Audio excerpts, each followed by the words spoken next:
pinnacle of the mountain, I discovered the Temple to Eupraxia, demigod of wealth. In the center of this temple stood the idol of Eupraxia, physical manifestation of her power. Around the statue, 10 cultists were performing a profane ritual. This ritual seemed to be corrupting Eupraxia as the statue was writhing in anguish and the mountain was shaking. I had to find some way to stop this ritual. I think the first thing that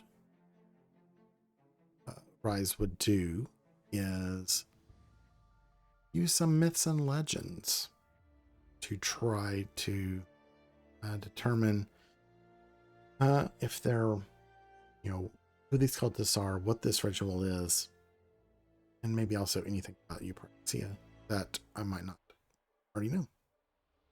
Let's see if I get anything.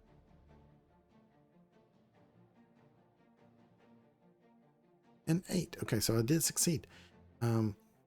So we can learn a bit more about this. What action do I need to take to stop this ritual?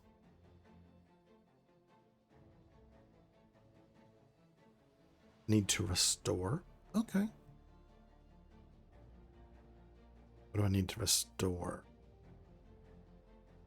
Like I need to put something back. Put the hammer back? Ooh, I like that. Okay. That I do. Makes perfect sense. The priestess of Eupraxia had this hammer. That's it. That's what we need to do. Okay. So I need to sneak.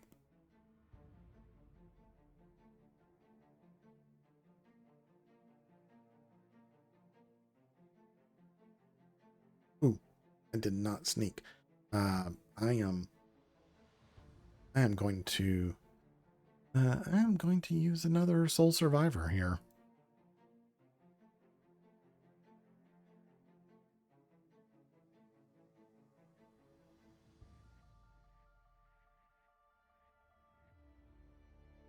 No, I did not.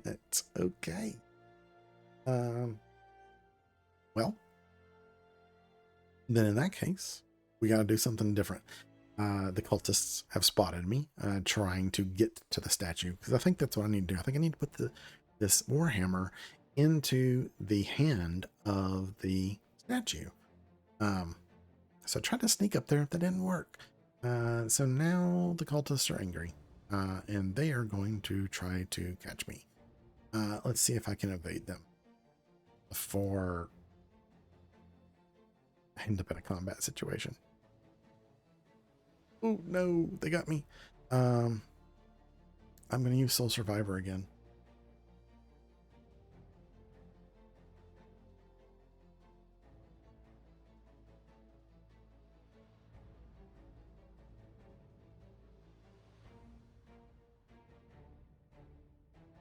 There we go. Okay, so the cultists are chasing me around the temple. I get free of them. They're not able to catch me. I want to use them chasing me to lure them through some of these hazards, toxic fumes and scalding steam. Let's see if I can do that. This would be... Yeah, I thought it would be a charisma of some sort here. Bluffing or persuasion or performance, they're all 5 because that's what my charisma would be. The rating for a charisma. So let's just use bluffing. Let's just see what happens. It's not great. I roll under a 5. Yeah, I didn't think so. Okay, so that doesn't work. But would I push that? Use Soul Survivor again. May as well. One time, just to see if we get that roll.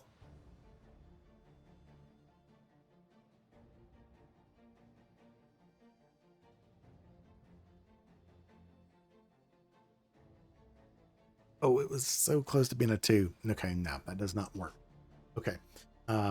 They don't take the bait. Let's play to my strengths here. I'm going to use my languages knowledge, maybe to bluff these guys, or to intimidate them. Some giantish. See if I can do that.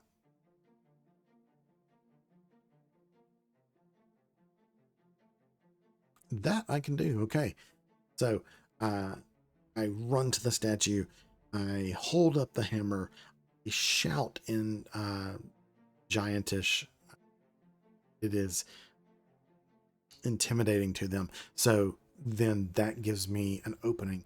They all take a moment. They hesitate. I think I'm just going to try to get up there somehow and do this.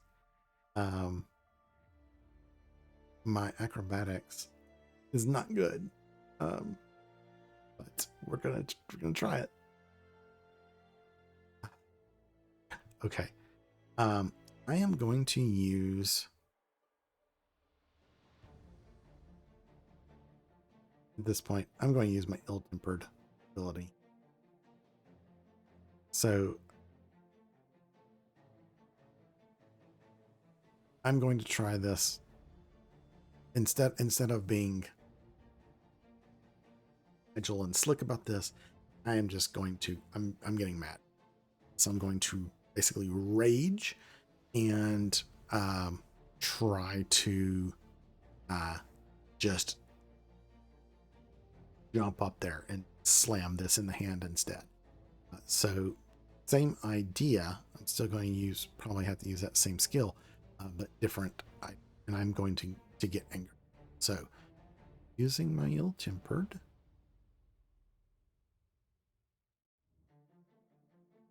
My last 3 willpower. I am going to roll acrobatics with a boon. Neither one of those worked. I am now angry, by the way. And I am starting to get disheartened by this. I'm so close.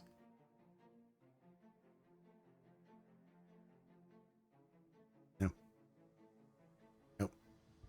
I'm not going to try to fight them. I think that is suicide. So I think they've captured me.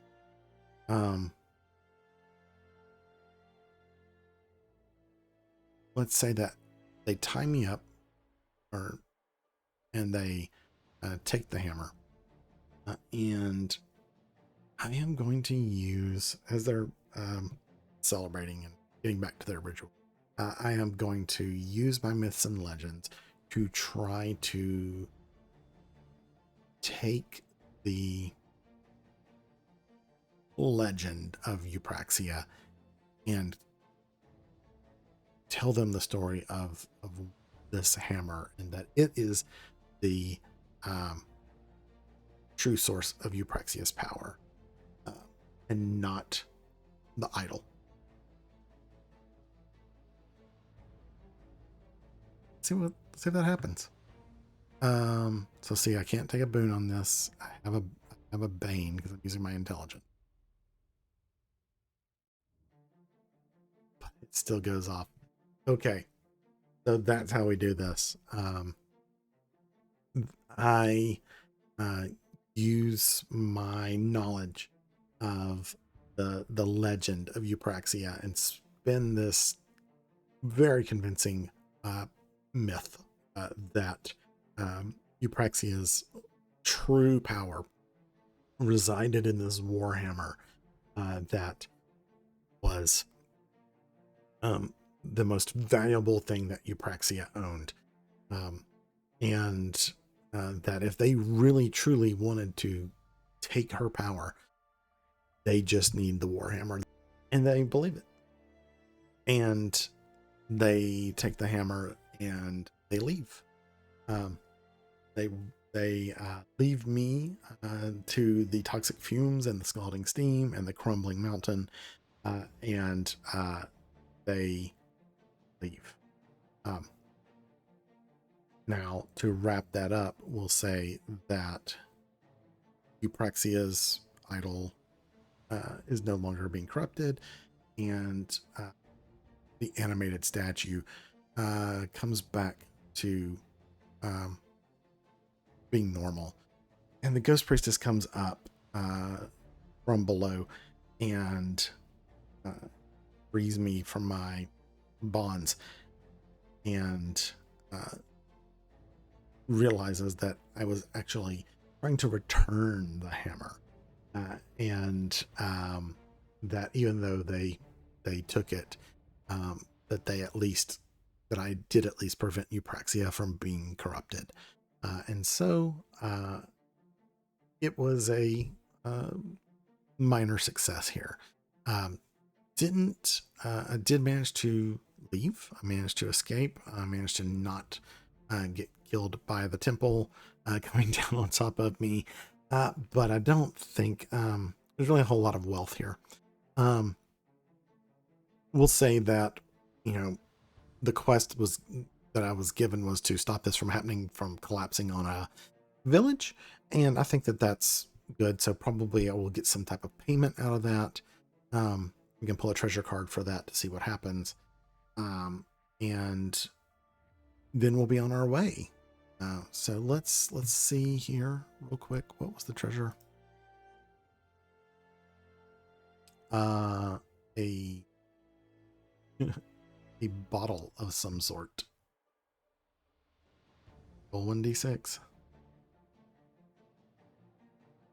Okay. A healing potion of 2d6 HP. Nice. Okay. So with that, we complete the quest to stop the collapse of the Temple of Eupraxia. I had a good time with this. I was glad to see that I did not get killed by anything. Now, the last thing that we need to do before we close out here is get some experience points. So the way that this works, and it's not really experience points, is we're potentially can increase some of our skills. So we had one demon.